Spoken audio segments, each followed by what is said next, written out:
Right after the special edition Shadid, we already have two more releases from Tower. What a great month.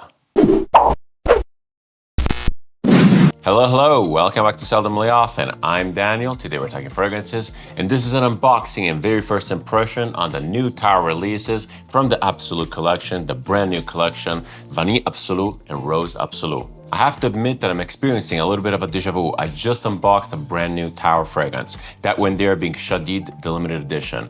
And yes, a limited edition is not necessarily part of the full collection, also because it's sold out, but still, it just feels very recent. But today, I'm going to be unboxing and getting a very first sniff of the actual two new releases commemorating 20 years of Tower perfumes. These are from a brand new line called the Absolutes. This is Rose Absolue and Vanilla Absolue. I'm actually very excited because Tower himself has touted these fragrances as a new chapter. They're very different, hence the new line. And Tower fragrances have this similar DNA going on. They all kind of smell part of the same family. That's not a bad thing, it's just a fact. So I'm very curious to see how these differentiate. As you probably know, especially if you're watching this video, Tower Perfumes is an independent niche perfumery house from Switzerland, owned and manned by Andy Tower himself. Andy Tower is a self-taught perfumer. He has this charisma, he has this creativity which is incredibly unique, and it really translates into his creations. His perfumes are celebrated across the world. His most famous creation is L'air du désert marocain. That one was his second creation and has pretty much stuck around since the house was born. It's a milestone in modern perfumery. It's basically the most beautiful representation or romantic representation of the desert out there. It's so creative, it's so light, it's so airy, yet it's very spicy. It's so unique, and the more you wear it, the more you get to know it, the better it gets. Absolutely amazing. And I've been following Andy's work since I got into niche perfumery, and his creations have been always a staple in my collection. I'm super familiar with that brand. Between the samples and the full bottles, I pretty much smelled everything on the catalog. So I'm exceptionally curious to see what this new chapter brings to the table, because apparently it's a whole new take. And just for time reference, these two fragrances were announced on 1st of July 2025 at 5 p.m. and I immediately placed an order. Today is 3rd of July 2025 and I already have the package. Andy is incredibly fast at shipping. I do live in Switzerland, so we get 1-day shipping. Amazing stuff. You will be seeing this video on the 4th of July 2025. And when it comes to these two fragrances and the new line, I really don't know much. There's not much information out there. There's obviously no reviews. There's very little documentation. There's very little description. Andy, when it comes to communication, has a very minimalistic approach. All I can go by is what I get from the official website. So the Absolute line is described as a celebration of purity, intensity, and artisanal beauty. That's pretty much it. I'm expecting maybe a couple fragrances which are an ode to a single ingredient, so very high quality, a very great representation of that ingredient. I'm a huge fan of Rose. I do like vanilla, especially the way Andy does it, so I'm very curious. And also from the official website, let's dive deeper into the description of these single scents. The first one being Vani Absolue. Vani Absolue builds on the vanilla flash from Towerville, offering a deeper and more luxurious interpretation of vanilla. It reflects Andy Tower's ongoing exploration of warm, resinous themes and his love for long-lasting, characterful perfumes that unfold slowly on skin. The fragrance opens up with a soft glow of spices and a hint of fruits over a rich rosy geranium layer, leading into a rich, textured heart of dark vanilla, rose and tobacco. The vanilla builds on a natural CO2 extract of vanilla pods that is warm, balsamic, and woody. A warm base of patchouli, amber, and balsamic resins anchors the composition with lasting depth and sensuality. Vanilla Absolue is a perfect unisex, warm and radiant, comforting vanilla perfume that is far beyond the ordinary, a vanilla with a soul. And the notes apparently are spices, rosy geranium with a dash of dry fruits in the top. Then we have dark vanilla, rose, rich dry tobacco leaves in the heart. And in the base we have labdanum, patchouli, balsamic resins, coumarin, and ambergris. Very interesting. So actually it doesn't even appear to be a pure vanilla scent. It's like a vanilla rose tobacco scent. I'm super curious to sample this. Following that, the description for Rose Absolue says, Rose Absolue builds on the rich rose flash from Towerville, reimagined with a touch greater depth and a hint of added richness. It reflects Andy Tower's deep love for rose and his passion for creating expressive, long-lasting fragrances. The scent opens up with a bright flash of gourmand, fruity berries, citruses, and soft spices. The rose shows its uber-rich presence right from the beginning. It blooms into a velvety heart of luxurious Rose Absolue and settles into a warm, embracing base of amber, woods, and resins. Familiar yet fuller, a rose with presence. It is bold, elegant, and unmistakably towered. Very, very interesting. The notes for this are fruity accents, citrus sparkles, soft spices. The heart has Rose Absolue, floral warmth, and the base has amber, soft woods, resin, benzoin, and ambergris. Once again, my initial expectations of having a single rose note fragrance are kind of subverted. This appears to be like a rose with a little bit of fruitiness and maybe a little bit of an ambery base. Again, very, very curious. Let's get to the unboxing though. Alright, so I'm filming this just as I came home from work. The box is still completely sealed, so this is all very, very new to me. This time I knew exactly what was coming and I refrained from opening. So let's give it a go. Let's open this thing up and see what's in it. I love Tower's packaging, obviously not the box, but I love the way he presents his products, and we'll take a look right away. All right, we have obviously the two fragrances. We have a little card I can see. There's also another sample set, which is probably redundant, but who cares? In the box, you get the usual individually and beautifully wrapped perfumes, which is just such a nice touch. You feel connected to the perfumer. It adds this layer of character. It adds this layer of comfort. It feels like you're receiving a gift.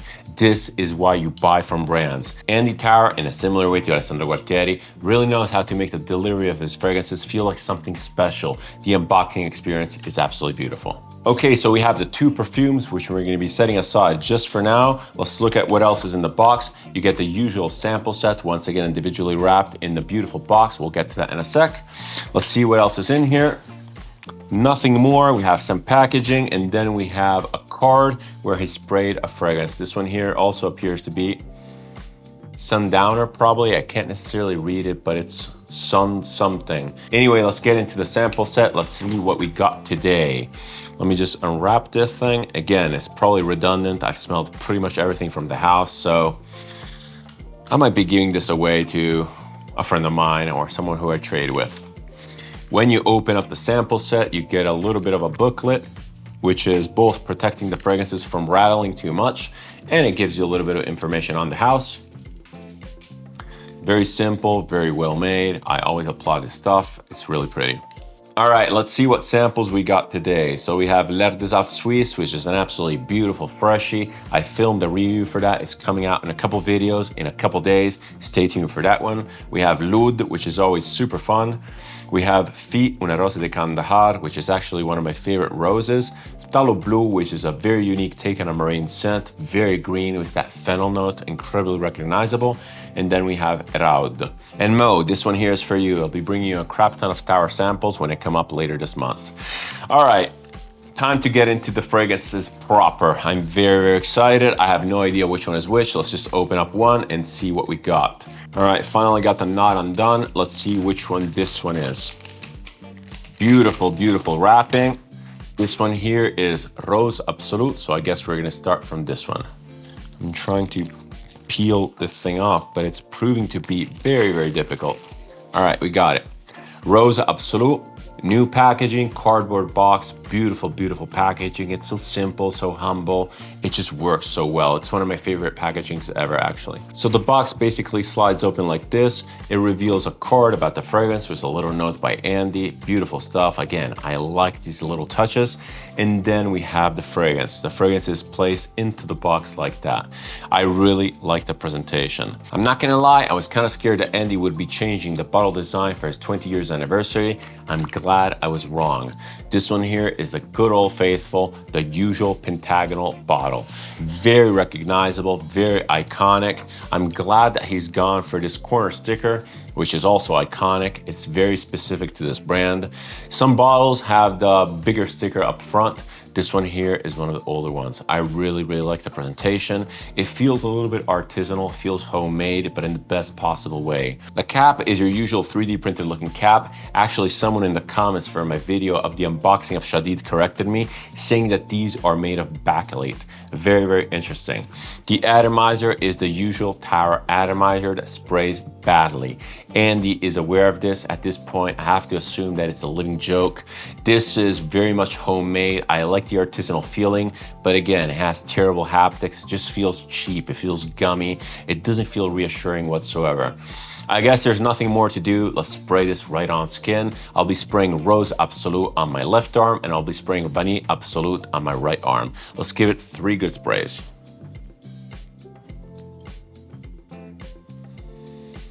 Right away, I can immediately tell you that I'm smelling this rose note very, very intensely. It has this richness and roundness, which is actually familiar. I'm not necessarily sure what this is reminding me of, but I'll give it a sec. Anyway, let's lay the fragrance down. Very, very familiar. It's reminding me of maybe the rose in something like Portrait of a Lady, but isolated. Or maybe the rose component in something like Oud Sadi Mood. It's a very fruity, very rich, very dense rose. The description is spot on. Interestingly enough, it does come across as a pure rose fragrance. It's a very Middle Eastern rose. It feels like a rose supported by other notes. It feels so dense. And the sweetness is really adding to the color or to the saturation of this rose. And if you know me, I tend to describe roses or the smell of roses, associating it to a color. So the very light roses, like a white rose, like a light pink rose, come across as fresh, dewy, airy, maybe dusty. And the deeper the color, the more dense, the more fruity, the more rich this rose smell becomes. And this one here definitely comes across as deep, rich, pulpous, velvety. It has this furry texture. It's very, very thick. It feels like it's stuffy to a point. It has this dusty, powdery aspect. This is very, very fruity. It's juicy. This is actually what you would call a jammy rose. This is like the definition of a jammy rose. Now that I'm trying to picture it, now that I'm talking about it, I think I'm reminded by the rose in something like Noir de Noir. That when there is a deep black rose and it has this specific velvety texture. And Noir de Noir by Tom Ford actually has this truffle chocolatey note, which adds a little bit of funk, a little bit of edge, and acts as a beautiful contradiction to the rose, really giving the scent some character. This one here is pure rose. The amberiness gives the heart of the rose some warmth, but it comes across as one thing. It comes across as a beautiful flower. It's a little weird because the way this rose is fortified by these supporting ingredients is almost a little bit detracting from the natural smell of the rose itself. It doesn't smell as realistic as something like Les Indemodables Rose de Jamal Absolue Extrait. And by the way, a video for all 3 extraits is coming out real soon. It doesn't smell as hyper-realistic. The Tawir smells more like a beautiful story of a rose, a romanticized version of a rose. It's absolutely beautiful. It's so multifaceted. It has this very particular smell which is strongly reminding me of a specific fragrance, or maybe it's a combination of fragrances. Maybe there's a little bit of Oud Sadi Mood in here, maybe there's a little bit of Noir de Noir, maybe there's a little bit of Portrait of a Lady. It's so, I don't know, I just can't describe it. It's beautiful though, absolutely beautiful. And it's absolutely not redundant in my collection. Currently, I have a few rose fragrances, but this smells very, very different. It smells like a pure rose fragrance, but it has supporting notes. I do enjoy it a lot. Absolutely glorious scent. And I can already tell that this will be very, very long lasting. And thinking about this in Tower terms, I'm actually quite surprised. This does not come across as your usual Andy Tower creation. It's lacking that typical ambergris. It's lacking that typical dustiness, which gives a lot of heft, a lot of body, but it makes the fragrances very, very light and very airy. This is dense. It feels like it lives in the mid-tone to base of the tonal range. It's very rich. It feels dense. It feels oily to a degree. I'm not even sure about the concentration of these, but this one almost smells like an extrait. It comes across as real hearty on the nose. Absolutely beautiful stuff. I'm very impressed. But enough of Rose Absolue. Let's go on to the Vanilla Absolue. Let's unbox the thing. So let me just unwrap this quickly. I'm gonna skip the presentation because it's more of the same. I can just pinpoint the differences between the 2 bottles. Very well packaged once again. So yeah, similar looking box. Lift up, you get the card. Handwritten note, let's get into the fragrance. So the Vanilla Absolute bottle differentiates itself from the Rose Absolute basically only from the labeling in true tower style. Let's get right into this. I'll spray it on my right arm. Usual bed atomizer, let's give it 3 sprays. Wow. This one also is incredibly potent. It really fills a room. Not necessarily fills a room, but it does definitely fill a space. The sillage on both of these is absolutely phenomenal. Interesting. Very, very interesting. I have to digest this one a bit. So vanilla is not necessarily a note that I'm a huge fan of, because it often comes across as way too gourmand. It's just way too heavy and it lasts so long on my skin. I tend to get fatigued by vanilla scents. Exceptions to this rule are something like Les Indemodables Vanilla, but that one there is barely a vanilla scent. Andy Tower himself, he has used vanilla in the past. He has used it in Eraud and he has used it in the newly released Shadid. I actually really like the integration of vanilla in these two scents. It comes across as very, very dusty, very airy. It's not fatiguing or cloying. It's long lasting, but it doesn't have that monotone, drony aspect. This vanilla here is a very, very different vanilla from your usual tower. It comes across as resinous, it comes across as oily. It's much more a traditional vanilla. And come to think about it, upon first impression, this scent is actually kind of reminding me of something like YSL's Baby Cat.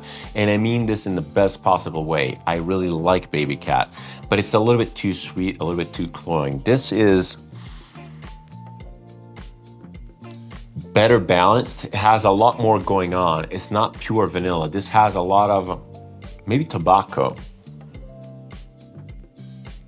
There's a little bit of a fermented aspect to this, which is really cutting through that sweetness. It's adding a lot of texture. It's weird because in texture, it comes across as both grainy and oily. It does kind of smell like an extrait in a similar way to the rose one, but it's a little bit different. The graininess is adding a lot of resolution in the sense of detail, and the oiliness is coming across as insane smoothness. Incredibly smooth, very interesting. I feel that this is one of those fragrances that has a lot to give. One of those that the more you smell them, the more you pick up stuff. This does not come across at all as a gourmand. This is like a representation of a vanilla bean, of a vanilla pod. It has that graininess of the vanilla pod. Like when you scrape it, and I love baking, you get that graininess maybe from the seeds in the pod. It smells exactly like that with a little bit of a bed of, again, there's something fermented, maybe some tobacco leaves which are macerating. I can't remember what else was in the notes or what else he mentioned in the description, but it's very, very beautiful. It's so smooth. I think I'm starting to pick up on a little bit of that rosy component which was in the description, maybe that geranium. Beautiful, beautiful stuff. This rosy freshness is really cutting through the sweetness. It's adding this layer on top. This scent, as crazy as it sounds, it's actually lighter than the rose one. It sits in the mid-tone. It doesn't really go in the base. I mean, it has this rumbling base, but it doesn't feel heavy whatsoever. The rose with the amber component felt a lot thicker. This is very, very light, or rather, it's not super light, but it's surprisingly light given the fact that it's a very oily vanilla. Beautiful. It comes across as very adult, very sophisticated and refined. This is not a youthful scent whatsoever. It's not for kids. The tobacco note in here is actually reminding me strongly of Café Tabac by Edis de Venustas. That one there has this beautiful, sweet pipe tobacco note, which is super realistic. And the fruits there add this level of complexity, which I really pick up on this. The more I'm smelling it, maybe the more the time is passing, the less sweet it becomes and the more refined it becomes. There's so many layers. The tobacco is incredibly easy to detect and it feels wet, it feels fermented. It has this slightly funkiness, which is combining with the rose top. This is absolutely beautiful. Between the two, I strongly prefer the vanilla. It's right up my alley. This could be my endgame vanilla. It's that good. And if you're asking yourself, because that's what I'm asking myself, it does not smell like Vanilla. It has the same mood, it has the same vibe, but Vanilla comes across as much more sharp. It has that boozy note, it has a lot more aggression in it. This is like pure smooth. It's very, very beautiful. It smells exceptionally high quality. Gorgeous stuff. I want to go back to a rose before closing the video. And wow, I have to say that the rose also is Mega. Really, really beautiful stuff. It's so fruity, so rich. Yes, smelling this, I can't shake the feeling of being reminded by something. It does remind me of Absolue. It has that fruitiness, it has the denseness with none of that synthetic monster projection. And I love Absolue, by the way. This just smells like a couple notches above. It smells higher quality. It's absolutely glorious. Although I'm not necessarily sure if this type of rose is my preferred scent profile for this flower, I will be wearing the crap out of this because it smells so high quality. It's a little bit too sweet for me. The ambery base is very, very recognizable, but it does smell majestic. It smells luxurious. It smells opulent. It's absolutely glorious. I'm actually really surprised by these two releases. They smell exceptionally high quality and they're worthy of the name Absolue. I want to applaud Andy for stepping out of his comfort zone and really trying something new. His new releases were kind of not redundant, because nothing he does is redundant, but they had the same flavor, they had the same vibe. These smell completely different. So if you're looking at Andy Tauer, wishing for something different, these are the ones to check out. I'll be wearing these a ton and bringing you full reviews once I get more comfortable with the scents, probably sometime in the fall. These two scream fall vibes. They scream comfort mood. They scream cozy. Beautiful stuff. I highly recommend them. They're actually not that expensive. In Switzerland, they retail for 155 Swiss francs, which is very reasonable considering the quality that you're getting and the uniqueness of Andy Tauer's creations. Again, beautiful stuff. Andy, thank you for making something new. Amazing stuff. I'm very happy I purchased these. No regrets so far. If you like this type of content, if you like my approach to video, feel free to subscribe. It's always massively appreciated and helps the channel. If you want to interact with me, leave a comment, suggestion, opinion, or anything else down below. I always reply and I always keep the conversation going. Thank you so much for watching. Thank you so much for your time. It's never taken for granted. Many more videos to come, many more reviews, many more unboxings, some very interesting stuff on the horizons I can't wait to share. See you in the next one, and cheers.